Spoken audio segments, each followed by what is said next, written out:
ఉన్నవి కానీ ఈ శ్మశాన స్థలిన్ కన్నులు వచ్చిన మందభాగ్యుడు ఒక్కడైనను లేచిరాడు. చల ఆహా హార్మోనియం పద్యం రక్తి కట్టే సమయంలో దగ్గి డిస్టర్బ్ చేసావు కదరా ఎద్దవ్వా. వంకెతకలేనమ్మా డొంకెట్టుకెళ్ళాడిందట. పద్యం మర్చిపోయినని ఒప్పుకోవచ్చు కదా.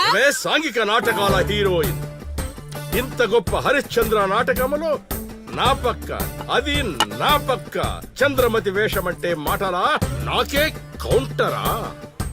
పద్మశ్రీ అయ్యగారు తాళాల దగ్గర ఇచ్చమంటారా? టైం కాదురా, నే చెప్తాగా. ముందా మంచినీళ్లు గొంతు శృతి చేసుకోవాలి.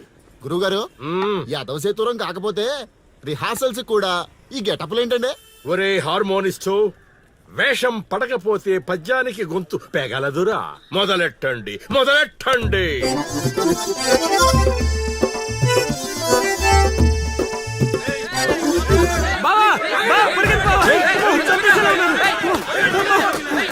ఏం చేసావురా? నేనేం చేయలేదు బావా. ఈ ఊళ్ళో చైత్ర అనే అమ్మాయి ఉంది, మీకు తెలుసా అని అడిగా. అంతే, చైత్ర అంటే చిత్ర అని వినిపించిందట. దాని పిల్లవట బావా. సరే శర్మగా, నీ ఎంత పని చేశారా? చైత్రాన్ని చిత్ర అనుకుంటేనే 10 కిలోమీటర్లు పరిగెత్తించారు బావా.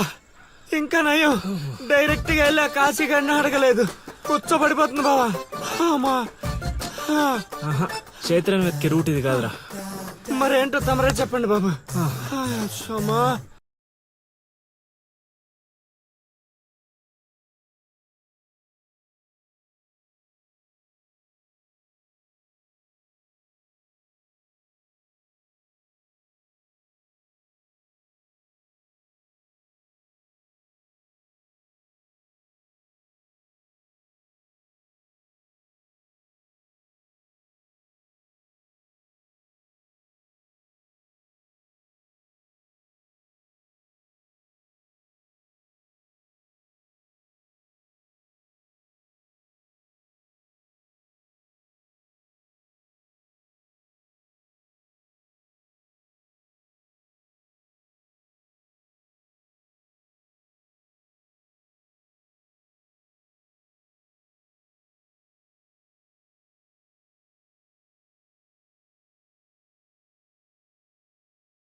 ఏటి పాట ఆగింది? పాట ఆగిపోయింది, జనాలు కూడా వెళ్ళిపోతున్నారు.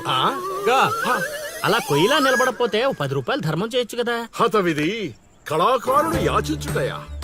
కళామ తల్లికి తీరని అవమానము కదా. అంటే ఆ రోజుల్లో రాముణ్ణి వెతుక్కుంటూ లవకుశులు ఆ ఊరు ఈ ఊరు గానం చేసుకుంటూ తిరిగారు కదా. మేము కూడా ఓ కళా పిశాచి ఉన్నాడని. కళా పిశాచి కాదు, పిపాసి. అదే కళా పిపాసి ఉన్నాడని తెలుసుకొని ఆయన కోసం వెతుక్కుంటా. అవును. ఏమిటి, నా ఊళ్ళో నాకు తెలియని అంత గొప్ప కళాకారుడు ఒకడున్నాడా? ఉన్నాడు సార్, పిచ్చప్పారావు అని, అలియాస్ సుయోధన సార్వభౌముడు. నిజంగానే పిచ్చప్పారావు బా. ఎందుకు సార్ అలా ఏడుస్తున్నారు? 10 రూపాయలు అడిగామా నేనా? వద్దులేండి సార్. ఆగండి నాయనా.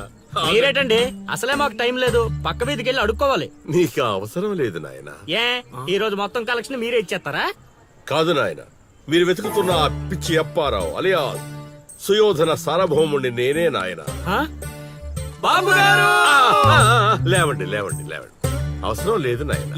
మా కోసం మీరు అడుక్కుంటారా ఏంటి? లేదు, మీ ఆకలి నేను తీరుస్తాను. ఒరే పద్మశ్రీ, అయ్యగారు తాళాల దగ్గర ఇచ్చమంటారా? ఇప్పుడు కాదురా, ఇంకా దానికి టైం ఉంది. ముందు వాళ్ళ దగ్గరున్న వాయిద్యాలు తీసుకో. ఇప్పుడు వాళ్ళు మన అతిథులు, అర్థమైందా? రా. ఇంతకీ మన దేవురు నాయనా? సిల్కలూరుపేట. ఓహో, అవును, అక్కడ కళాకారులు ఎక్కువే. అవునవును, అక్కడ అన్ని రకాల కళాకారులు ఎక్కువే. అవును, ఈ లవకుశులుగానే ఎందుకు చేయాలనుకున్నారు? ఏ రాముడు కృష్ణుడు చేయొచ్చుగా. అంటే చిన్నప్పటి నుంచి అలవాటు చేసుకున్నాం సార్. వయసు పెరిగిన కొద్దీ మీసాలు గడ్డాలు పెరిగిపోయాయి. అవునండి, వాటికి ఎరువులు వేయాల్సిన అవసరం గానీ నీళ్లు పోయాల్సిన అవసరం గానీ ఉండదు కదండి. వాటంతటో పెరుగుతుంటాయి. అవునయ్యో, ఈ ఊరంతా నా కళకు అభిమానులే. నా అంత గొప్ప కళాకారుడు కావాలంటే మీరు కూడా నాతో ఉండిపోండి. సార్ ఆ ఇల్లు ఎవరిది సార్? ఏది అదా?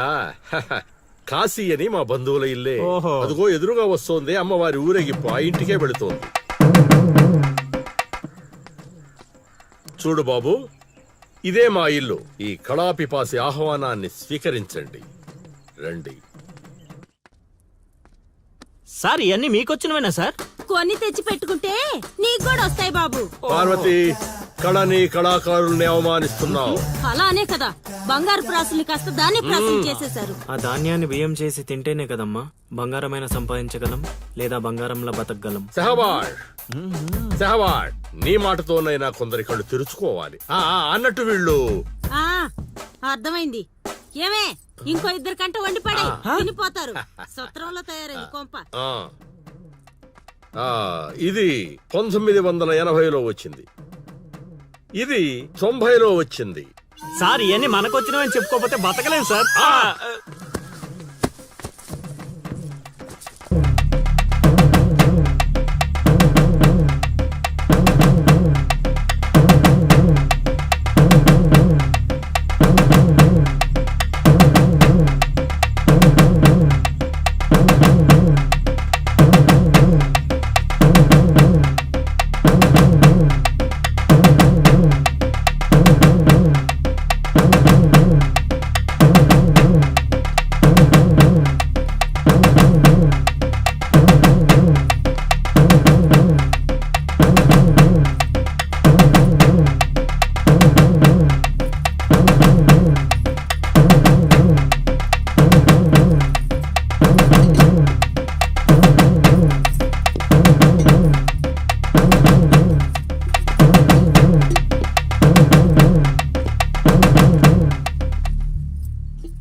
ఏం ఆలోచిస్తున్నావు? వెళ్ళిపోదాం పద ఇక్కడి నుంచి. ఎక్కడికి? మన ఊరికి. నాకే ఊరు లేదు. మా అమ్మ నాన్న చనిపోయి చాలా కాలమైంది. నేను ఒంటరి. అయినా నన్ను రమ్మడానికి నువ్వెవరు? అదేంటి అలా మాట్లాడుతున్నావు? నీకేమన్నా పిచ్చా? పద వెళ్దాం. ఒక్కసారి చెప్తే అర్థం కాదా? అయినా నీకు నాకు ఏంటి సంబంధం? ఏంటి సంబంధమా? ఒంటరి అన్నావు కదా, అదే ఒంటరిగా ఉన్నప్పుడు నీ మనసును అడుగు. నేను నిన్నెంత ప్రేమిస్తున్నానో నువ్వు నన్ను అంతే ప్రేమిస్తున్నావు అని అదే చెప్తుంది. నేను నీకు చెప్పానా? అయినా నువ్వే గాలికి తిరుగుతావు. ఎప్పుడు ఎలా ఉంటావో నీకే తెలీదు. అటువంటిది నిన్ను నమ్మి ఎలా రమ్మంటావు? అయినా వాడు నన్ను కొట్టుకుంటూ తీసుకొచ్చాడు. ఆ రోజు నువ్వు చూస్తూ ఉండిపోయావు. నిన్నేమనాలి? అదా నీ ప్రాబ్లం? ఈ మాత్రం కన్ఫర్మేషన్ చాలు నేను ఫిక్స్ అవ్వడానికి. అయినా నేను ప్రేమించిన అమ్మాయికి పెళ్ళై ఉండాలని మా గురుగారు ఎప్పుడో చెప్పారు. ఆనందం వస్తే స్టెప్ లేకుండా ఏడ్చు కూర్చుంటారా? ఇప్పుడు చెప్తున్నా విను. తెలియకుండా తీసుకెళ్ళిపోవడం, చెప్పకుండా లేపుకెళ్ళిపోవడం కష్టం కాదు, నాకిష్టం లేదు. తీసుకెళ్ళను లేపుకెళ్ళను అన్నానని నువ్వు దేనికి ఫిక్స్ అవ్వకు. ఎందుకంటే నా మాటకి నేనే ఫిక్స్ అవను. 24/7 ఎప్పుడైనా వస్తా. కొంచెం రెడీగా ఉండే.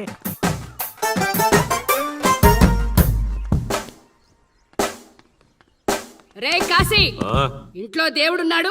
ఈ 10 రోజులు పద్ధతిగా ఉండమని చెప్పా నీకు.